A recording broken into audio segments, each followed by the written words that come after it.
Welcome to Dave Smith Unleashed. A happy Saturday afternoon to all of you out there listening. And first of all, thanks to you for all the subscriptions and all the views. We are off to a great start after only 1 week of Dave Smith Unleashed. So make sure to continue listening. Make sure to keep subscribing, and we'll keep bringing you great content. Now, of course, the big news is the NFL draft. That is the big news of the weekend. And you know, I've been saying for years, general managers and coaches are not bright people. They're not very smart when you look at all the mistakes that they make in the draft. And I think one of the worst, of course, is Mickey Loomis of the New Orleans Saints. Let's go back to 2018. When Lamar Jackson was sitting there at number 12, the Saints had traded up to 12. And everybody's saying, well, it's going to be Lamar Jackson, right? Drew Brees is 39 years old. He only has a couple of years left. Boy, what a smooth transition that would be. It would be like Brett Favre to Aaron Rodgers. It would be like Joe Montana to Steve Young. And the Saints had continued to go on winning, maybe win more Super Bowls than they probably would have had they made that pick. But no, it was Marcus Davenport from Texas San Antonio, a nondescript defensive lineman who had a mediocre NFL career. And we all know what Lamar Jackson went on to do, winning MVPs and being one of the great quarterbacks in the National Football League with the Baltimore Ravens, somebody whom the Saints should have taken at 18. Mickey Loomis should have been fired on the spot for that blunder. But then he went on, he hired Dennis Allen, in my opinion, the worst coach in the history of the National Football League. He gave a career stiff like Derek Carr, a $150 million contract. And where do we talk about round one of the draft on Thursday night? I got a lot to say about the Saints and their selection there. But speaking of Derek Carr, this is unbelievable that this could be allowed to happen by the New Orleans Saints and their general manager. His arm is in a sling, and it looks like he's going to have shoulder surgery and probably not play in 2025. And a reporter asked Mickey Loomis about Carr's situation, when he had a press conference, a pre-draft press conference. And he said, well, Derek has an issue with his shoulder, and hopefully we'll get a resolution in the near future. But resolution, you don't know already? You're the general manager. This is a quarterback you gave $150 million to. You don't know what the situation is with the injury? Back in March, Mickey Loomis restructured Derek Carr's contract, which will pay him $20 million in 2025 when he probably won't play. And then in 2026, listen to this, guaranteed $40 million. And if he plays, it's $70 million against the salary cap, a cap hit. Guaranteed 40 in 2026. For a guy who's going to have shoulder surgery, and you don't know what the status of his health is. And here's something else. Evidently, he wasn't required to take a physical. Now, when you restructure somebody's contract in the National Football League, you almost always are required to take a physical because they want to know what they're getting into when they restructure and stretch you out long term and maybe give you more money. Evidently, Derek Carr was not required to take a physical, which is beyond stupid. So now he has to have surgery probably. He probably won't play in 2025. And the general manager gets up there and says, I don't know what his status is. I don't know what his injury situation is. We'll hopefully get that resolved. You didn't require him to take a physical? You didn't know exactly what the situation is with that shoulder before you restructured and guaranteed him $40 million for next year? How does Mickey Loomis still have a job? That's what I've been asking for you. What does he have on Gayle Benson? It's unbelievable. Wow. So let's go over the first round, shall we? There was very interesting stuff happening, and right away we had a big trade.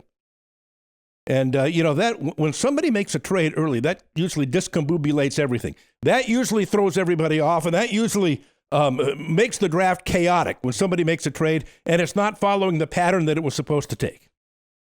So Cam Ward, of course, goes first to the Tennessee Titans, like everybody thought he would. But then the Browns are coming up second. Well, everybody's thinking, well, of course, the Browns are going to take Travis Hunter, right? Travis Hunter, this week, by the Browns general manager, Andrew Berry, was called Shohei Ohtani of the National Football League, and with good reason.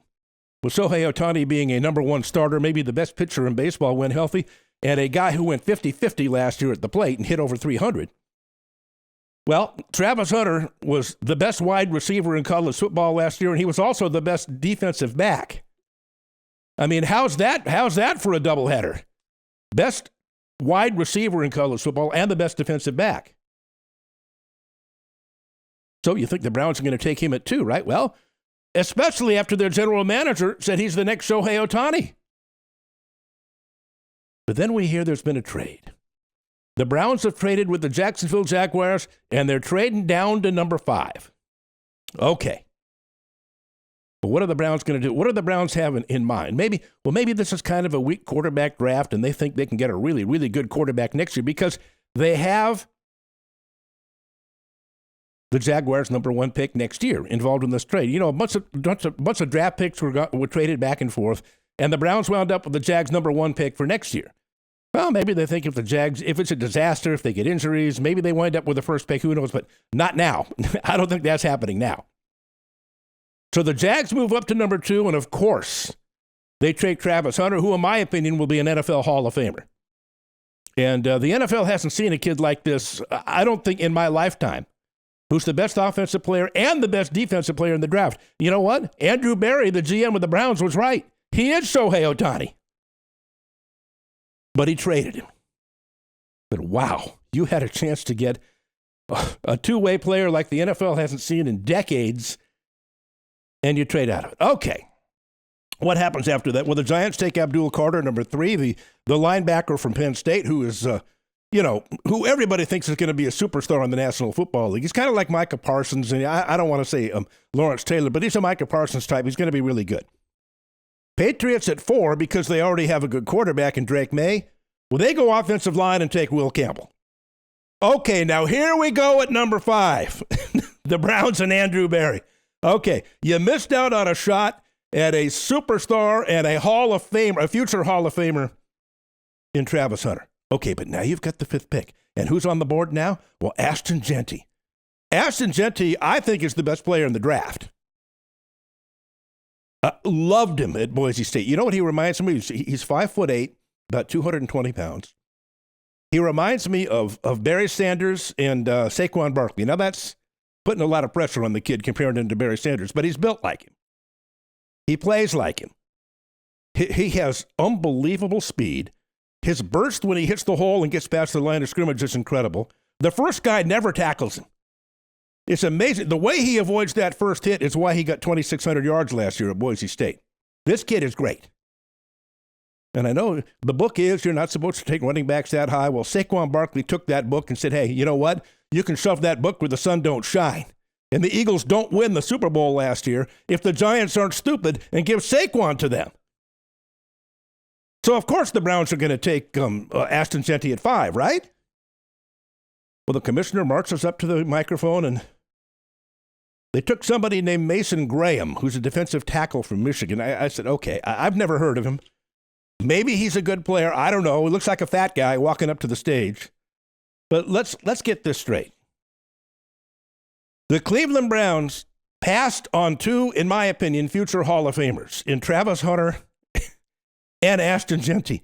They passed on both of them for a defensive tackle I've never heard of by the name of Mason Graham. You see, well, that's why they're the Browns. That's why they never win. That's why the Browns have never been to the Super Bowl in the sorry history of their franchise. Mason Graham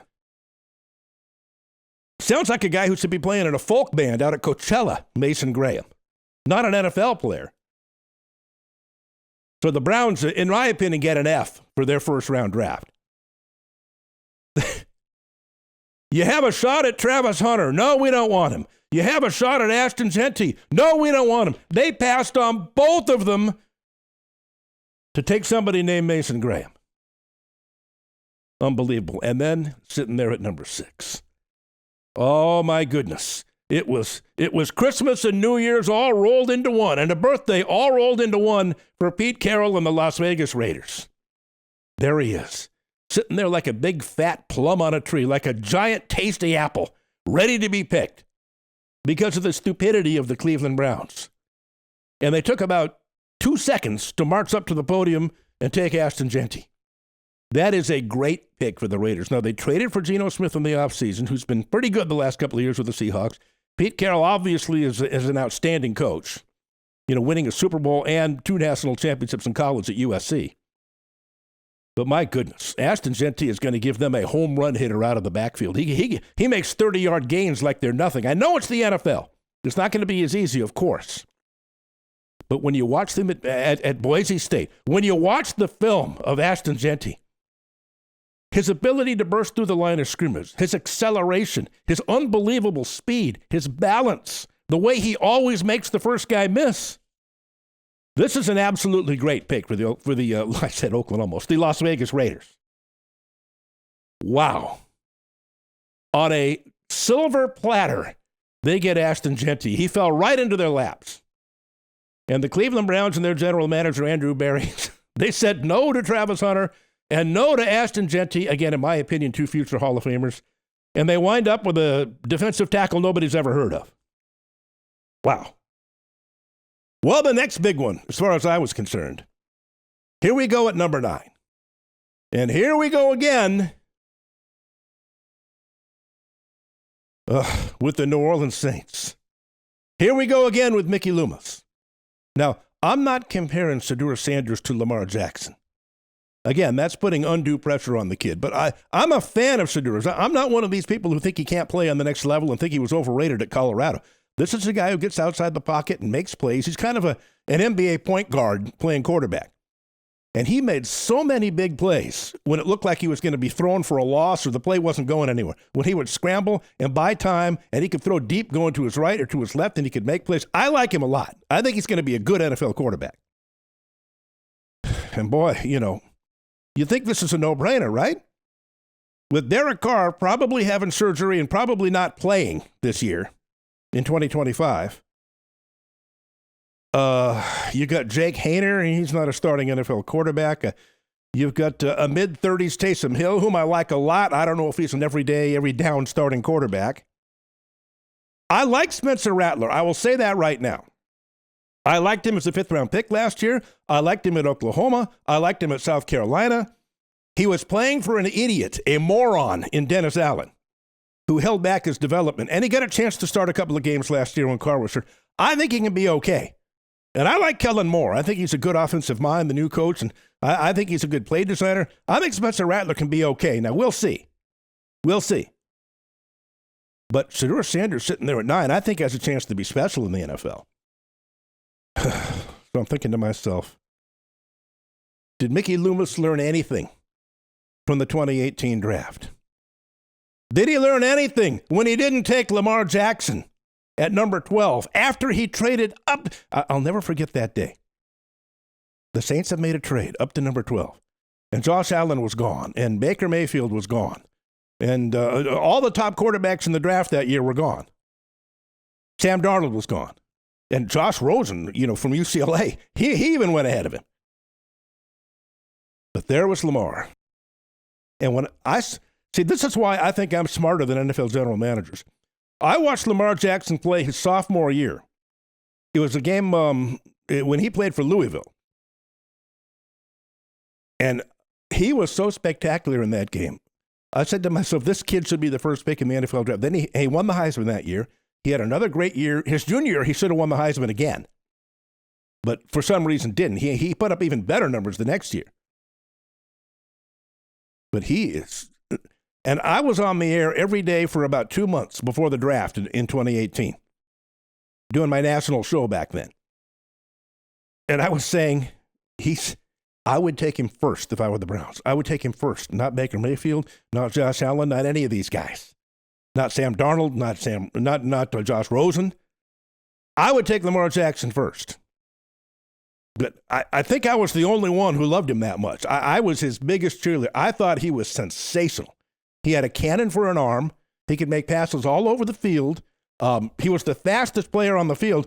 He's the only quarterback in college history to throw for 3,000 yards and rush for over 1,000 2 years in a row. But all the questions about his decision-making and his accuracy. Yeah, a lot of times at Louisville, and I think because he wasn't getting great coaching, He'd scramble. Sometimes he'd throw off the back foot. Sometimes he'd throw off balance. Sometimes the ball would have a tendency to sail on him. But boy, if he goes to the right team and gets the right coaching, it's, as my dad used to say, Katie bar the door on how great he could be. And he went to the right team with the Baltimore Ravens. He went to the right coach with John Harbaugh and the right system. And they worked with him. They got his footwork down pat. They got him, throwing off the back foot, stepping into his throws. And by his second year, he was MVP of the NFL. And he's won, 2 or 3 now, whatever it is. I think he's won 3 MVPs so far. Sensational. Why was I the only one who saw it? Why NFL general managers didn't see it? Remember, who was it? Gil Brandt, when he was still alive, the former Dallas Cowboys personnel guy. I think it was him. He said he'd have to be a defensive back in the National Football League. Some people thought he would have to play defense. See, there goes that stereotype again of the black quarterback, who's a great athlete. Well, we can play him on defense. We can play him at wide receiver. He's not going to throw accurately. He's not a good decision maker, which all turned out to be untrue. And he turned out to be exactly what I thought he was going to be. A great NFL quarterback. Probably, I think he will win a Super Bowl at some point of his career, and definitely a Hall of Famer.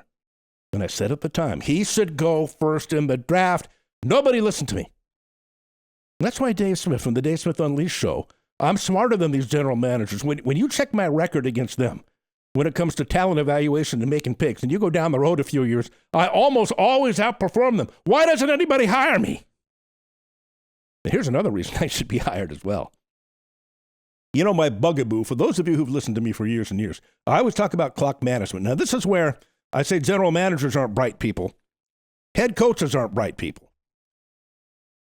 I'll get to that momentarily, but the Saints pick at number 9, no, it wasn't Shedeur Sanders, which I thought it was going to be. It was another guy I've never heard of, Kelvin Banks Jr. from Texas, an offensive tackle. And you could just feel the air getting sucked out of Saints Nation, couldn't you? You could just feel the air taken out of all Saints fans. And I know on X and on social media and people I know down in New Orleans, they were cursing Mickey Loomis's name after this pick. I've never heard of Kelvin Banks. Who knows? Maybe he's a good offensive lineman. I don't know. I've never heard of him. But I'm also of the belief, if I've got a top 10 pick, if I got a really, really high pick, I would never go for a lineman. I know you can always get, offensive or defensive linemen, especially offensive linemen, through free agency or maybe a little bit later in the draft.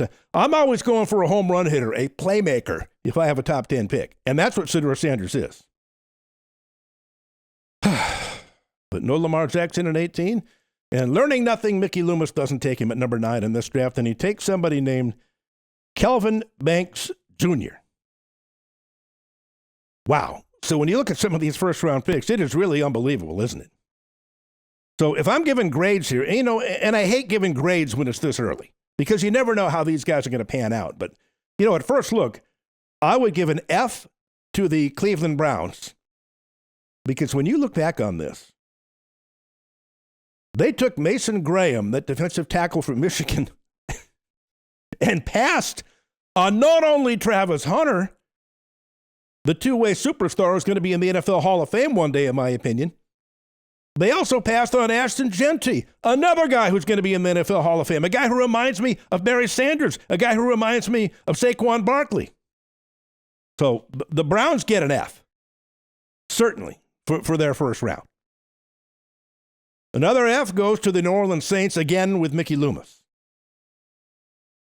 A lot of people didn't think Shedeur Sanders would still be around at 9, and he's kind of fallen like a stone. He didn't get picked at all in the first round. I thought the Steelers would take him at 21 for sure, but they passed on him. So Shedeur is dropping like a rock. But I couldn't think of a better fit than him going to New Orleans at number 9. That would inject some life into the city. They've been down for so long because of that idiot, that moron Mickey Loomis, and that terrible coach they had in Dennis Allen, in my opinion, the worst coach in the history of the National Football League. Boy, excitement in that city, a jolt of electricity, something to get excited about if you have Shedeur Sanders. Free agents would probably want to play with him. But no, Kelvin Banks Jr., offensive tackle from Texas, guy nobody's ever heard of. And a collective yawn goes up with the New Orleans says, okay, maybe he's a good NFL player. Maybe he's a good offensive lineman. Who are you going to play a quarterback next year? Mickey Loomis? Spencer Rattler? Jake Haener? Taysom Hill? If you're going to sign a free agent, who? Aaron Rodgers? I doubt he'd want to get involved in that mess. I doubt he'd want to go to New Orleans unless he has no other offers. But I think the Steelers passing on Shedeur at 21, I think that shows you right there. They're going to sign Aaron Rodgers coming up here in the next couple of days. Now that happened. Although, why not both if you're Mike Tomlin? I mean, if you sign Rodgers, he's 42 years old. How many more years is he going to play? Then draft Shedeur as well and have him sit behind him for a year or two. It could be, again, like a Favre Aaron Rodgers thing, like a Joe Montana Steve Young thing. So I would have still taken Shedeur at 21 if I were the Steelers, even if I did sign Aaron Rodgers. But boy, what an eventful first round of the NFL draft. I give Fs to the Browns. I give Fs to the Browns and to the New Orleans Saints. Now, who do I think had the best draft? Well, I think you got to like Jacksonville trading up to number 2 to get Travis Hunter. Now they have an outstanding two-way play. It's like the announcers were saying today, it's like going 2 for 1. He's a top 5 pick as a wide receiver, and he's a top 5 pick as a defensive back. So it's like getting 2 draft picks when you take him. And is he going to play both ways in the NFL? Why not? College, people forget about this. College is a faster-paced game than the NFL, and he played every day. You run more plays. Almost every team goes no huddle and runs a hurry-up offense, which they don't do in the NFL. He won't be on the field for as many plays in the National Football League, and the game is slower than it is in college football. Why can't he play both ways? Or at least, most of the plays. I certainly think he's capable of doing it. I think Jacksonville had a very, very good draft in the first round. But Fs to the Browns and Fs to the New Orleans Saints. Now, back what I alluded to a few minutes ago. I talk about general managers not being bright people. Coaches aren't bright people either, and my bugaboo has always been clock management. Clock management, clock management, clock management. Game after game, year after year, decade after decade, it never gets any better. Why is it that none of these NFL coaches know how to work their timeouts properly and know how to manage the clock? They can't manage their timeouts and they can't manage the clock. They burn timeouts early when they don't have to. They always screw up the clock at the end of the games. But listen, the NFL's not college football. Almost every game is close. Almost every game comes down to the last 5 minutes, and almost every game comes down to who manages the clock better. Who has their timeouts remaining? Who has time to do things? And yet, game after game after game, I watch these idiots in the sidelines. Like, they'll be tied or slightly ahead, and the other team's driving down the field with less than 2 minutes left and the clock running. And they've got timeouts on the board, and they don't use any of them. And the other team runs the clock down to almost nothing, and they kick a field goal to win the game. I always say to myself, why didn't you call your timeouts? Why didn't you see, the reason NFL coaches are bad clock managers is because they just eat up those positive thinking books. Oh, they eat them up. They think that's the way to go. You have to be a good negative thinker to be a good coach.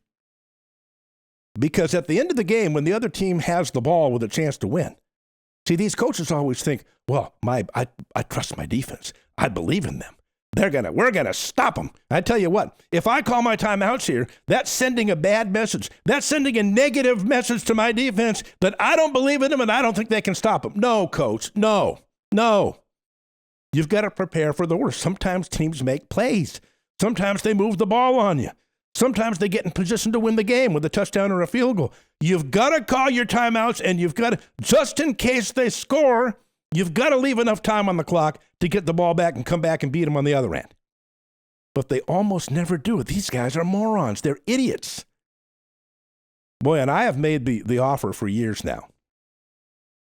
Any NFL team that hires me as their clock management coach, and I'm not qualified to put together game plans or call plays or do anything that these coaches do. Just put me up into the booth with direct communication to the coach. And my only job will be to tell them when and when not to use their timeouts and how to manage the clock. Because I am the world's foremost expert in clock management. There's nobody as good as me. And I guarantee any NFL team, 3 extra wins per year if I'm their clock management coach. And I only want $1 million a year. Will you say, only, Dave Smith? That's a lot. No, it's not. You know how much extra money an NFL team makes with 3 extra wins? It's the difference between making the playoffs and not making the playoffs. It's the difference between making a fortune and not making a fortune.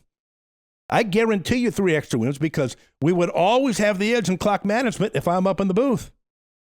And so far, nobody's taken me up on it. Unbelievable, isn't it? So what an eventful first round of the National Football League. You know before you know what the season will be here. And my San Francisco 49ers, you know, I've been a lifelong fan who had a very, very disappointing year last year. What are you going to do with Brock Purdy, 49ers? His contract's coming up. You know, he's been pretty good, I think. Took him to a Super Bowl. Is he worth 150? Is he worth 200 million on a long-term deal? He wasn't quite so good last year. Has the league caught up to him a little bit? But then, if you let him go, who are you going to replace him with? See, that's the problem. If you can't get anybody better, you just have to give quarterbacks a huge amount of money. Now, I like him. He's good. Is he elite? Yeah. I don't think he's elite yet. We'll see. But, again, I'm not a fan of Mike Shanahan. Speaking of clock management, there's almost nobody worse than he is managing the clock and managing his timeouts. And name me one other coach in NFL history besides Kyle Shanahan. Did I call him Mike? Yeah, Kyle Shanahan. Name me one coach in NFL history that has single-handedly cost the franchise 2 Super Bowl wins. That's right. Remember when he was the offensive coordinator of the Atlanta Falcons and they had a 28-3 lead in the third quarter over Tom Brady and the New England Patriots? And it was 28-12. Remember they had a 3rd and short, I think it was midway through the fourth quarter. He dropped back and tried to pass, strip sack, fumble. Patriots got the ball deep in Falcons territory, scored, made it 2, and it's, you know, now they're down 8. And then they came back, they threw a deep ball downfield, and Atlanta had a first down on the Patriots' 20-yard line with about 2 minutes to go and an 8-point lead. Now, what do you do then? Well, of course, the Patriots had all 3 of their timeouts. But you run the ball 3 times. You make them use all their timeouts. You kick the field goal. You're up 11 with less than 2 minutes left. Game over. You start celebrating. You block off the streets of Atlanta. Here comes the Super Bowl championship parade. What does Kyle Shanahan do? He calls a pass play on first down. Sack.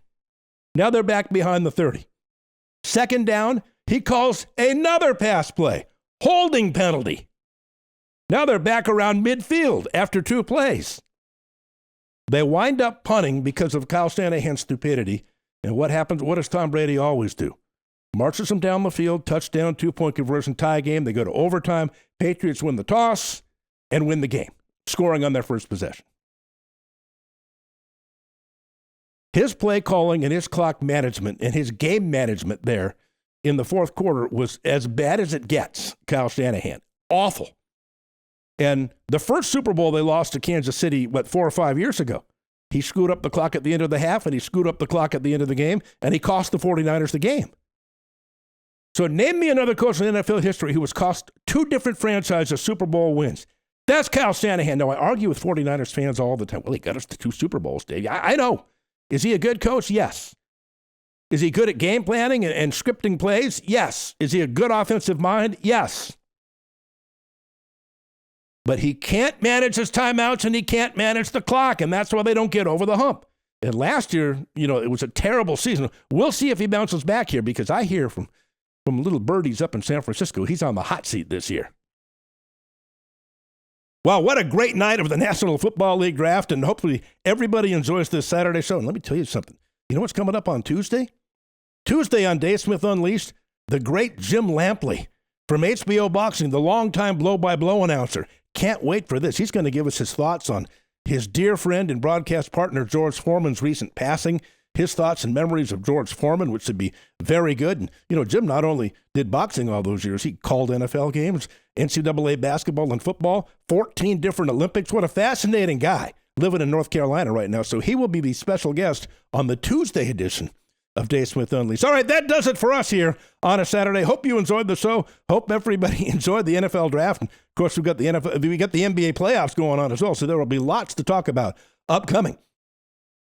And now it's time for the grand prize drawing. 4 tickets to the Dodgers game on the 29th against the Miami Marlins. Tuesday the 29th, that's coming up just a couple of days away. So 4 tickets to the game. And these are field boxes, courtesy of our great sponsor, MTS Transportation. You know, MTS, they're not going to sit you up in the nosebleeds. They do everything first class. So it's 4 tickets on the field, plus preferred parking, plus stadium club access. What a great, great prize, courtesy of MTS Transportation. Call them for all your transportation and freight needs. 800-640-6873. Reliable, on-time delivery. Compliance you can count on. Round-the-clock support. Superior communication. Experienced logistic partners. And mention the Dave Smith Unleashed podcast and get 20% off your next shipment. So call MTS Transportation at 800-640-6873. All right, here it is. Who is the first winner of the grand prize?